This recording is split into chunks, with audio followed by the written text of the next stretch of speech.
I'm sitting here recording tonight, and had a few drinks, and I'm thinking about killing myself. Slit my wrist, blow my head off, something like that. Maybe there's a few things we should just keep between ourselves. Know what I mean?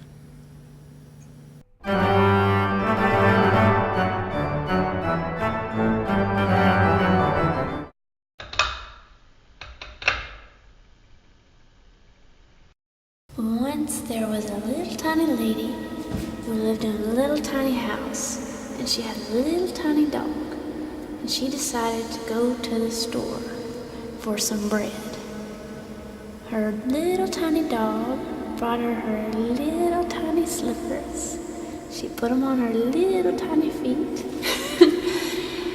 and she put on her little tiny red cap and her little tiny red dress. She walked out of her little tiny door.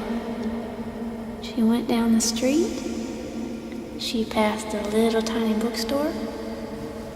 And she passed a little tiny graveyard. But something made her stop. She saw a great big bone in the little tiny graveyard.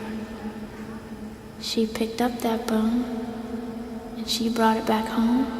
All the way back past the little tiny bookstore, through her little tiny door, and brought it back to her little tiny dog.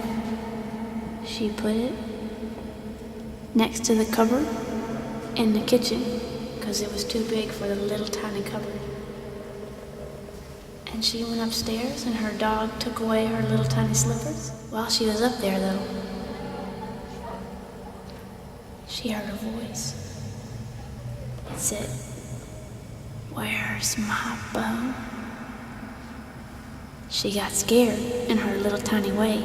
She took off her little tiny red cap, took off her little tiny red dress, and got right under her little tiny covers. She was so scared, she was shaking, didn't know what to do.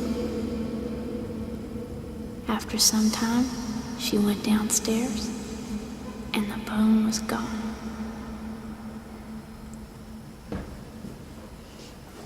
Don't take what doesn't belong to you.